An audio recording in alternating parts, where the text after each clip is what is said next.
Corresponde entonces iniciar la unidad 2 del curso de Física de Plasmas y sus aplicaciones 1. Lo que vamos a ver en esta unidad es el movimiento de las partículas cargadas en campos magnéticos y eléctricos. Vamos a empezar describiendo el movimiento de las partículas cargadas cuando están expuestas a un campo eléctrico constante y a un campo magnético constante. Luego analizaremos el movimiento de esas mismas partículas cargadas, pero expuestas a un campo magnético no uniforme, es decir, que cambia con la posición, y de igual manera un campo eléctrico que cambia con la posición. Vamos a analizar, una vez visto eso, lo que se conoce como los espejos magnéticos y el confinamiento toroidal de partículas individuales. Vamos a entender con esto el por qué el confinamiento toroidal es el confinamiento utilizado en los dispositivos de fusión. Ahí van a lograr ustedes entender ya desde el punto de vista físico por qué es que se usa la forma toroidal y por qué las partículas quedan atrapadas. Luego veremos el movimiento de partículas cargadas, pero ahora expuestas a un campo magnético que cambia con el tiempo y un campo eléctrico que cambia con el tiempo. Todas estas variantes de describir el movimiento de las partículas con campos constantes, con campos no uniformes y con campos variables en el tiempo, da origen a una serie de velocidades que desvían las partículas de su posición habitual, y eso se conoce como derivas. Entonces vamos a hacer un análisis completo de esas derivas y vamos a ver por último cómo existen algunas propiedades que permanecen invariantes, es decir, que no cambian. Eso es muy interesante porque se vuelven constantes en el movimiento de las partículas cargadas y es algo que generalmente se aprovecha para beneficio del análisis físico del plasma.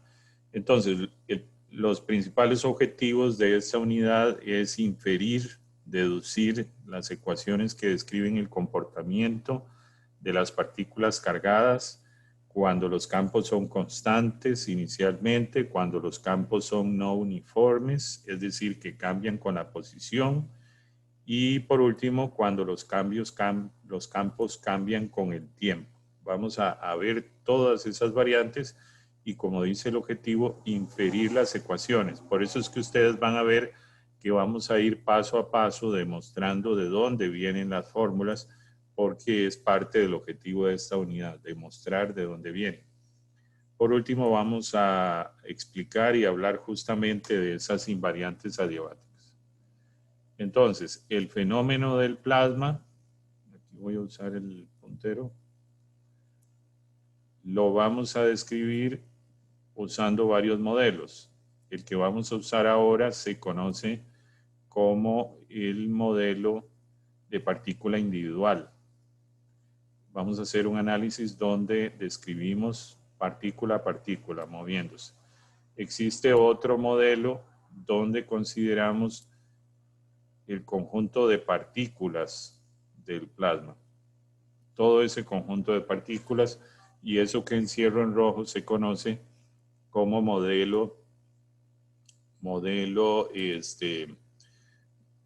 cinético del plasma.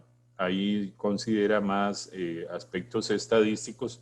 Nosotros no nos vamos a meter en ese campo por un tema de tiempo, pero este modelo utiliza la función de distribución y resuelve lo que se llama la ecuación de Boltzmann para describir el comportamiento de las partículas. Entonces, en este modelo rojo, aquí ya estamos considerando una descripción más estadística.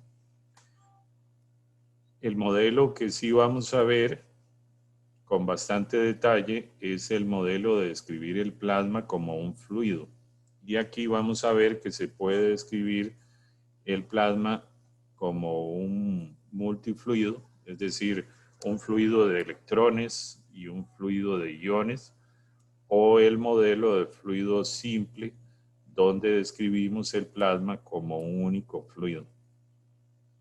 El modelo de fluido es quizás el modelo más utilizado hoy en día para describir los plasmas. Por eso es que es tan importante que en este curso profundicemos en ese modelo y así lo vamos a hacer. Es un modelo que se utiliza principalmente en plasmas astrofísicos, en plasmas espaciales, en plasmas de fusión y por eso se vuelve tan importante. Nosotros lo vamos a ver a profundidad, al igual que el modelo de partícula individual.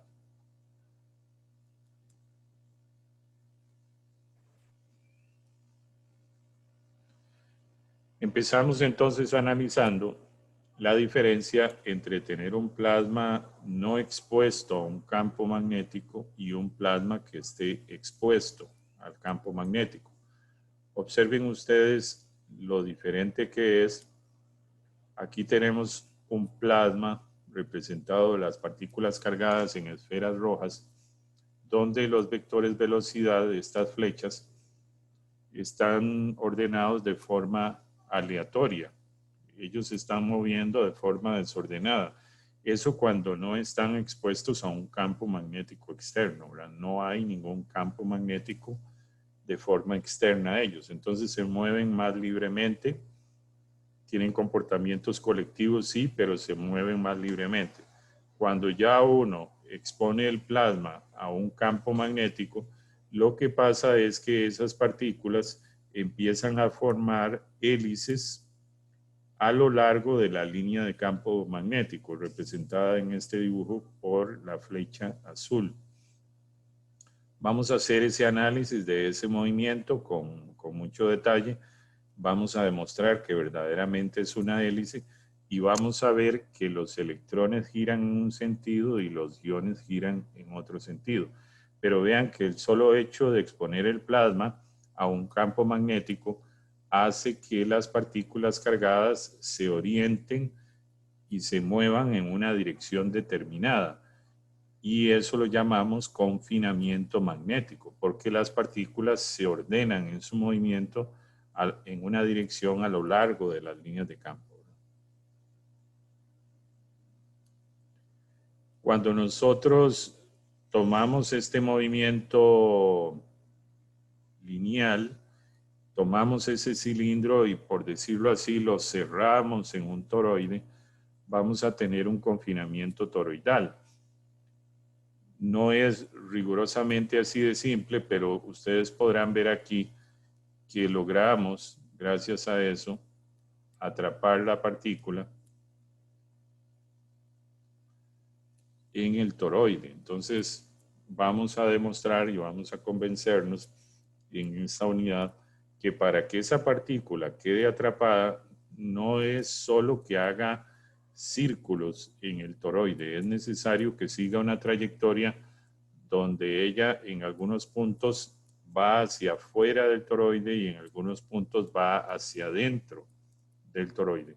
Es gracias a ese movimiento que la partícula puede quedar atrapada. Entonces, en ese confinamiento toroidal, la partícula no es que simplemente hace círculos concéntricos, sino hace una trayectoria un poco más compleja, donde en algunas regiones se sale un poco de la línea amarilla que ustedes ven ahí, y en otras regiones más bien se mete en la parte interna de la línea amarilla.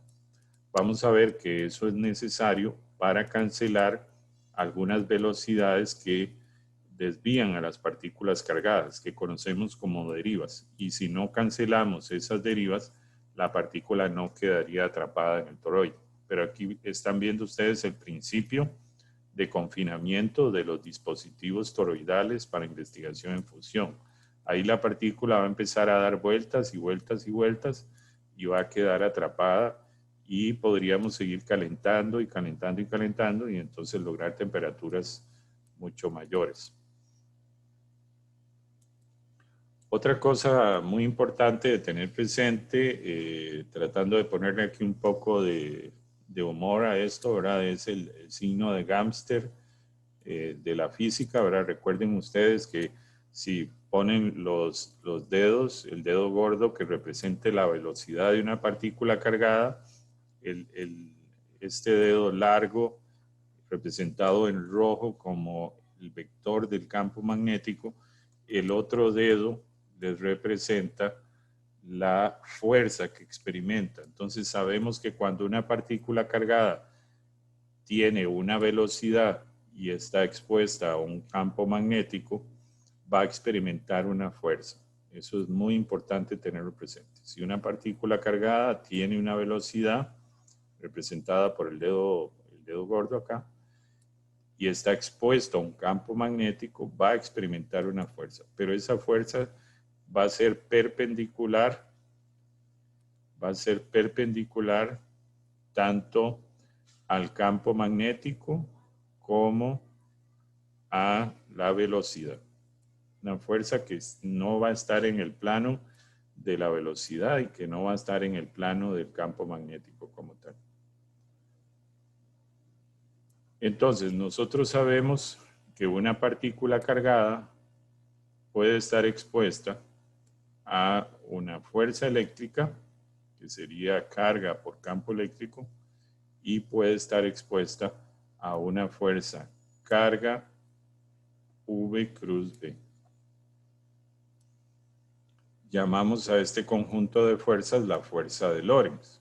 Entonces, una partícula cargada puede sentir una fuerza eléctrica debido a la presencia de un campo eléctrico o puede sentir una fuerza magnética debido a la presencia de un campo magnético y al hecho de que la partícula tenga una velocidad.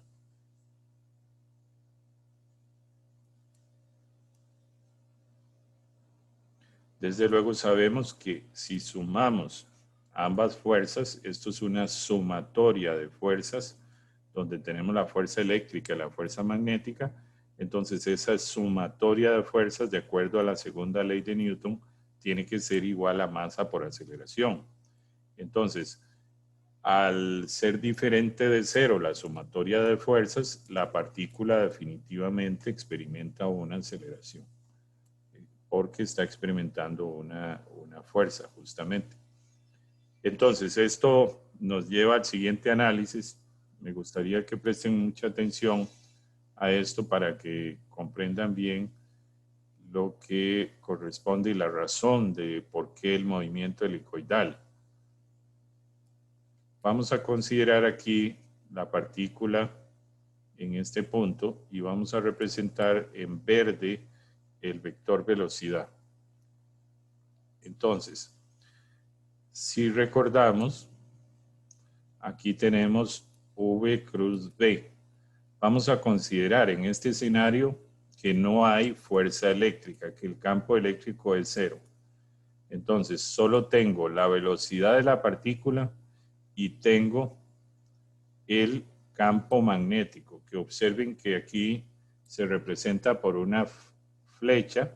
Eso quiere decir que el campo magnético va hacia adentro de la diapositiva.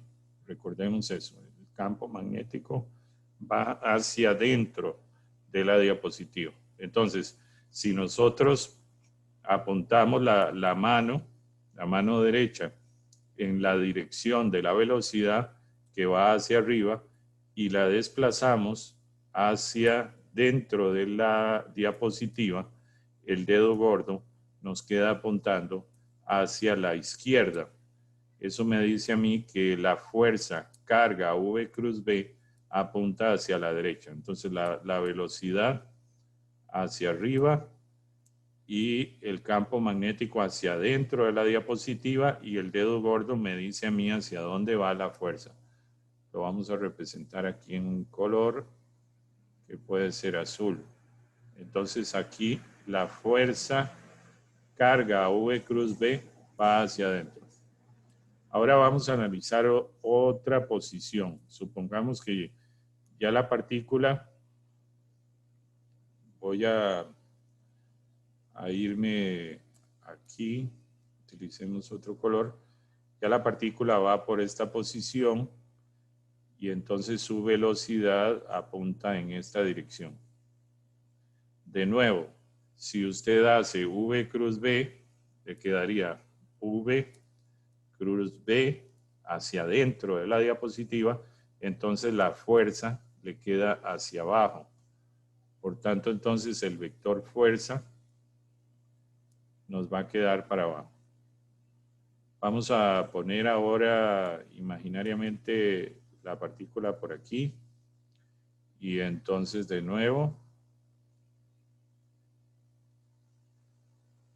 tenemos que la partícula tiene una velocidad hacia abajo y si yo hago V cruz B, aquí ya es más complicado por la posición de la mano, pero me queda que la fuerza va hacia la derecha. Entonces sería, pongámosle el color correspondiente, sería la fuerza para acá. Si nos vamos a la posición de abajo, entonces tendría la velocidad en esta dirección y si hacemos velocidad campo magnético, la fuerza me queda hacia arriba. Entonces tenemos, aquí lo ponemos en el color correspondiente, la fuerza hacia arriba. Entonces vean que la fuerza siempre está apuntando hacia el centro de ese círculo imaginario. Por lo tanto, esa fuerza se vuelve una fuerza centrípeta, una fuerza hacia el centro del círculo. Es consecuencia de esa fuerza que la partícula cargada lo que termina haciendo es un movimiento circular. Es consecuencia de la fuerza carga V cruz B que la partícula cargada hace un movimiento circular. Lo que pasa es que además de hacer un movimiento circular, esa partícula puede tener una componente de velocidad no solo en ese plano del círculo, sino que puede tener una componente de velocidad hacia adentro de la diapositiva. Voy a tratar de hacer un dibujo aquí que no deja de ser complejo, pero imagínense por un momento ese círculo imaginariamente se forma aquí y la partícula lo que hace es que hace un círculo, pero ella también va a tener una velocidad hacia adentro en la dirección de Z representado en este dibujo. Entonces, no solo tiene una velocidad tangente al círculo como es la representada aquí en verde, sino que también tiene una velocidad en Z.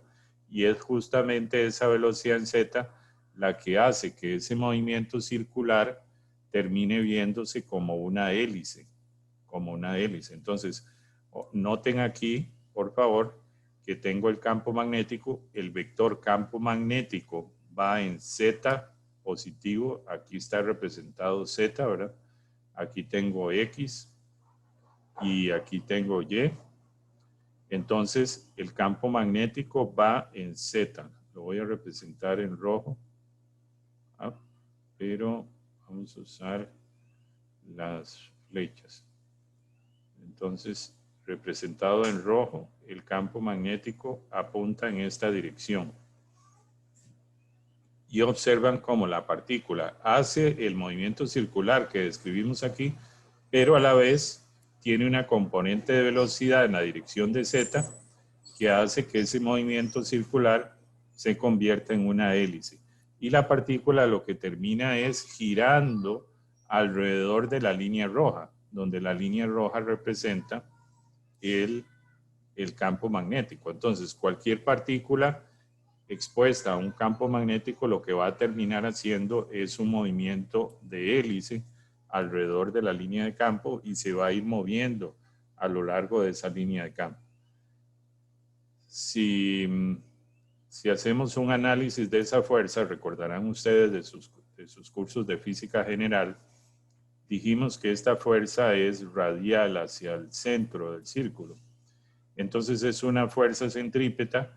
Eso nos lleva a que es una fuerza en la dirección del vector R techo, donde el vector R techo está apuntando hacia el centro del círculo. Y al ser una fuerza centrípeta es masa por aceleración, pero la aceleración centrípeta en un movimiento circular es velocidad tangencial al cuadrado partido del radio. El radio del círculo lo representamos por R y la velocidad tangente es esta velocidad verde, justamente. Entonces, esta velocidad es la que voy a llamar de aquí en adelante velocidad perpendicular. Velocidad perpendicular.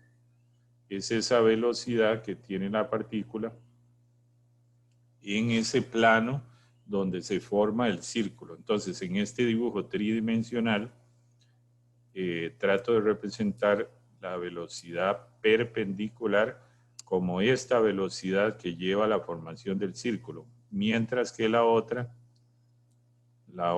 que apunta en Z, la voy a llamar de aquí en adelante velocidad paralela.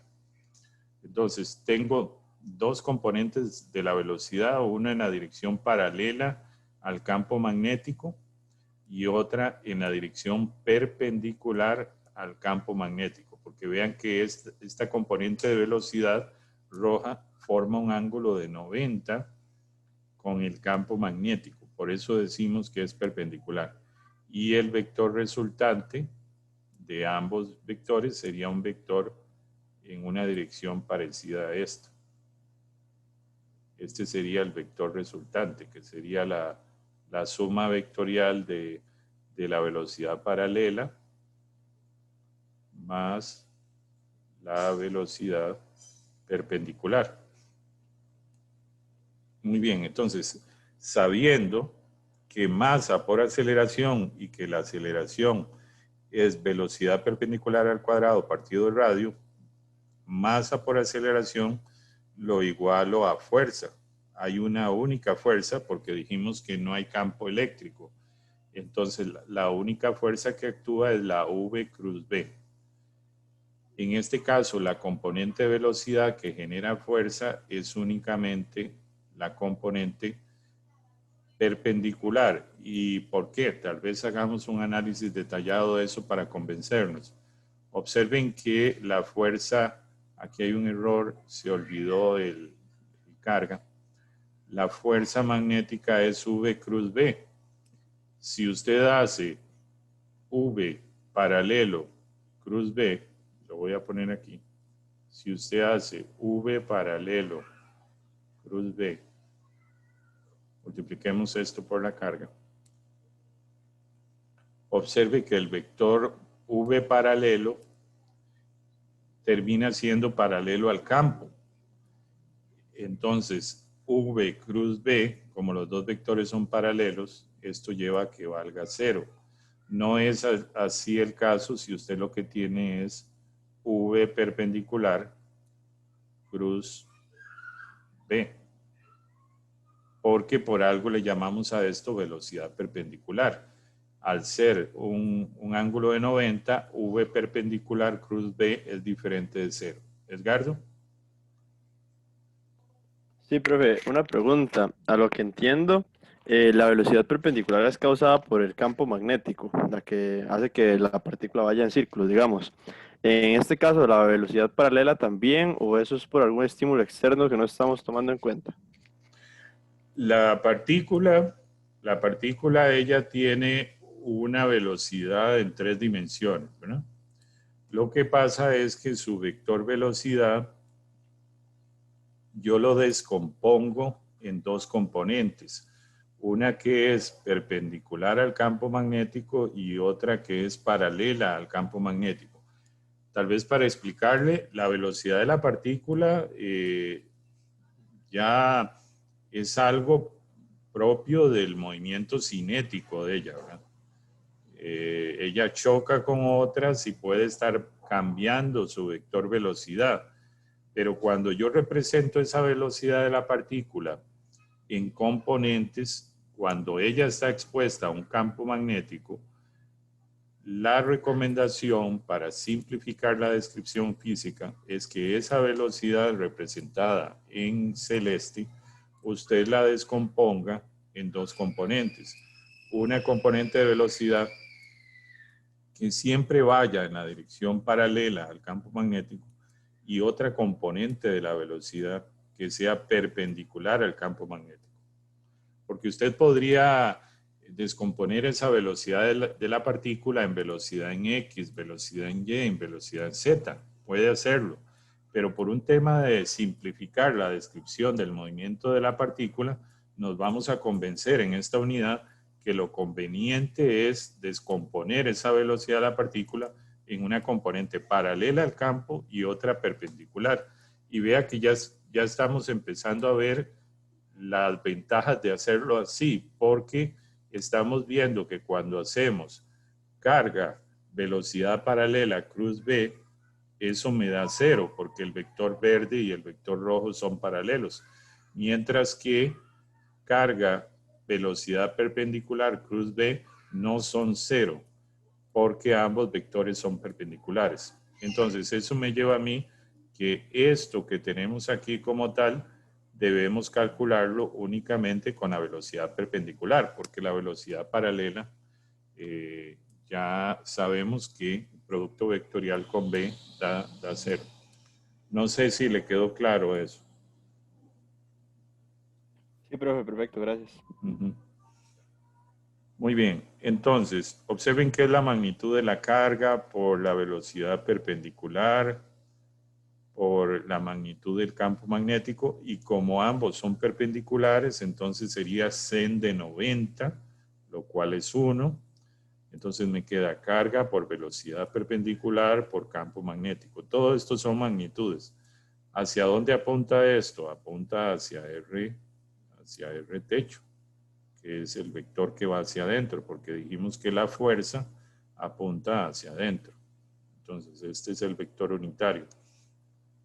Entonces, lo que estamos haciendo aquí, voy a ponerlo en otro color, es que estamos igualando masa por aceleración igual a sumatoria de fuerzas. Pero claro, la única fuerza que está actuando aquí es la fuerza magnética carga V cruz B.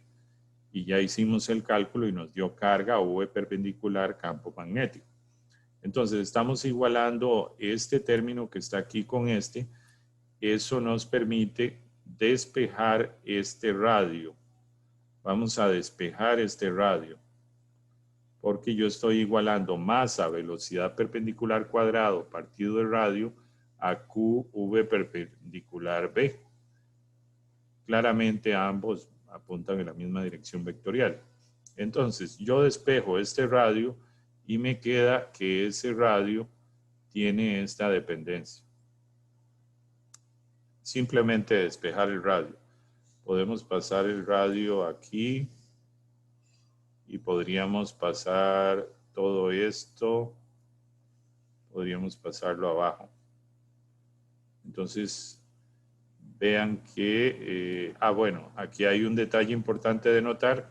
En un lado de la ecuación yo tengo velocidad perpendicular cuadrado y en otro lado tengo velocidad perpendicular.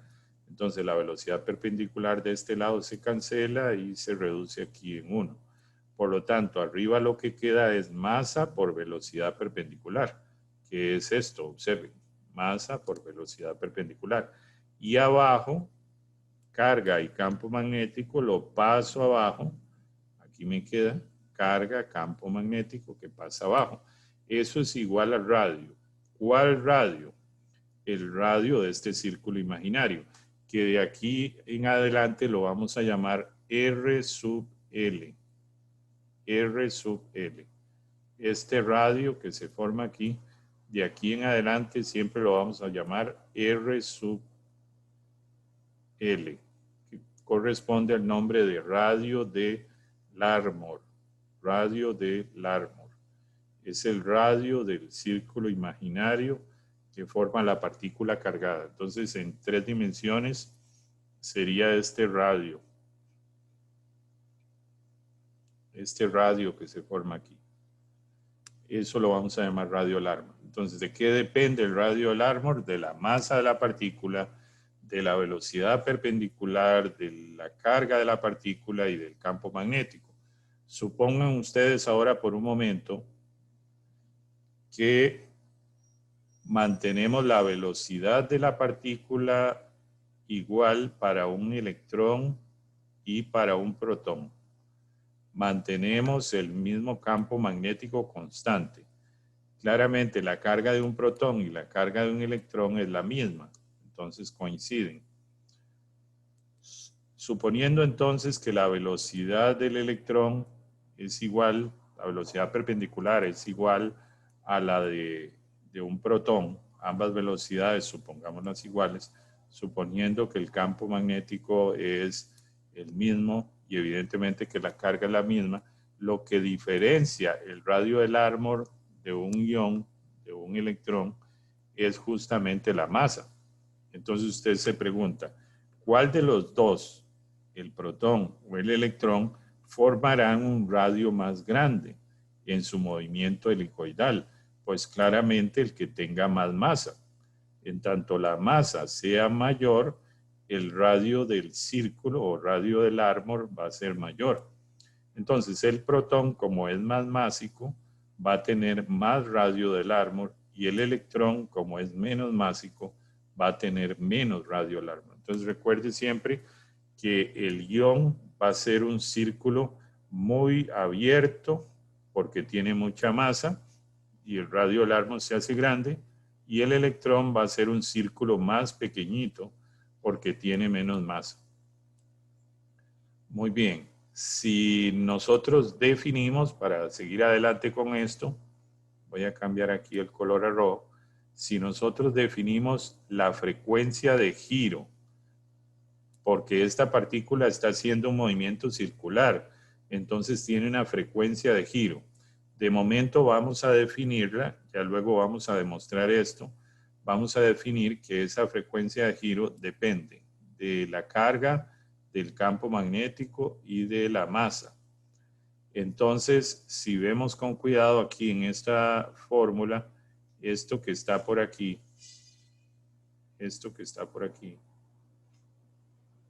corresponde a el inverso de omega C. Entonces pondríamos aquí omega C.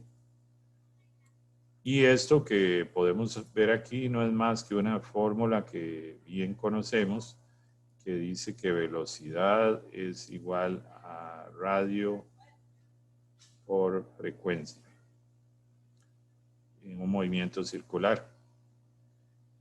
Llamamos entonces a R sub L radio del Larmor, llamamos a esto la velocidad perpendicular, y esa frecuencia angular de giro la vamos a llamar frecuencia ciclotrónica, justamente porque cumple ciclos, y la vamos a llamar electrónica si corresponde a la frecuencia de giro de los electrones, o iónica si corresponde al giro de los iones. Entonces decimos frecuencia ciclotrónica electrónica cuando corresponde al giro de los electrones, o frecuencia ciclotrónica iónica cuando corresponde al giro de los iones.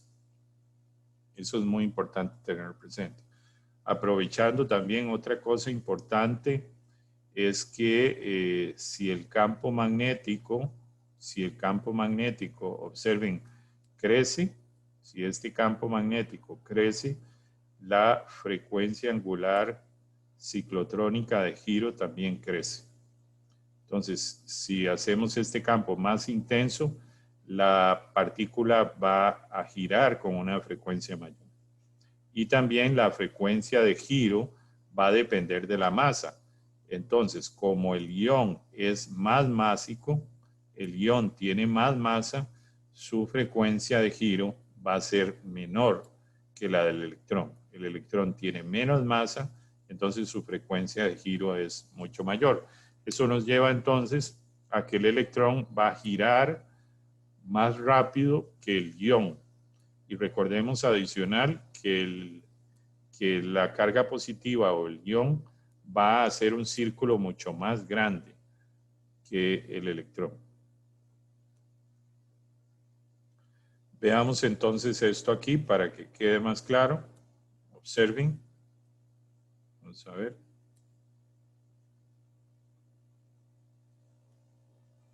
Por alguna razón. Ok, ya está. Entonces observen, ahí tenemos el movimiento de la carga positiva y tenemos el movimiento de la carga negativa. Como dijimos antes, y aquí lo anoto de nuevo, observen, el radio del árbol depende de la masa, depende del campo magnético. Entonces, es ese radio, este radio aquí, es el radio del que estamos hablando. Y para el ion sería este radio de aquí. Entonces, el electrón representado en rojo tiene un radio del árbol más pequeño porque su masa es más pequeña. Y la carga positiva tiene un radio del árbol más grande porque su masa es más grande. Y vamos a volver aquí. Vamos a ponerlo aquí de nuevo. La frecuencia de giro, como dije antes, va a depender del campo magnético. Si el campo magnético se hace mayor, empezaríamos a ver esta carga positiva y negativa girando más rápido. Si ese campo magnético se hace menor, empezaríamos a ver a esa carga positiva y negativa girando más lentamente. En los dispositivos de fusión, como el campo magnético es tan intenso, si pudiéramos ver la carga azul y la carga roja, las veríamos girando muy rápidamente. Muy rápidamente. Y además, como el campo magnético en radio del árbol es tan grande, el radio del árbol se haría pequeñito. En los dispositivos de fusión, el radio del árbol entonces se hace pequeño porque el campo magnético es muy intenso. Y además, observen que el electrón gira mucho más rápido. Eso es consecuencia de que su masa es más pequeña, entonces su frecuencia angular de giro es mayor. Y como el ion tiene más masa, su frecuencia de giro es más lenta. Entonces podemos ver que la carga azul, representando al ion, se gira más lentamente y el electrón gira más rápidamente. Otra cosa muy importante que necesito que recuerden es cómo saber el sentido de rotación del ion o el electrón, porque ustedes observan aquí que los dos están girando en sentido contrario. Entonces, usted lo que tiene que hacer es, para saber el giro del electrón, usted utiliza su mano derecha. Observen que el campo magnético representado aquí como una B en la parte de arriba tiene un punto. Eso me dice a mí que está apuntando hacia afuera de la diapositiva. Entonces, usted lo que tiene que hacer es utiliza su mano derecha y pone el dedo hacia afuera de la diapositiva, hacia afuera de la diapositiva, y entonces los otros dedos le dicen a usted hacia dónde gira el electrón. Y observen que, y hágalo por favor, mientras yo estoy explicando esto, pongan el dedo gordo de su mano derecha en la dirección del campo magnético y observen cómo los dedos le quedan en el sentido de giro de la carga roja. Si usted quiere saber el sentido de giro del ion representado en azul, utilice la otra mano, la mano izquierda, ponga su dedo gordo en la dirección del campo y va a ver que sus dedos ahora le apuntan en el sentido de giro de los iones. Entonces recuerde, mano derecha es para los electrones y mano izquierda es para los iones. Y eso le va a decir a usted el sentido de giro en ambos casos. Con eso entonces insistir de que en ese movimiento helicoidal los iones giran en un sentido y los electrones giran en otro sentido, que los iones forman un círculo mucho más grande porque tienen una mayor masa y tienen una frecuencia angular de giro más baja, consecuencia también de su masa, mientras que los electrones hacen un radio largo más pequeño porque tienen menos masa y giran con una frecuencia angular mucho mayor.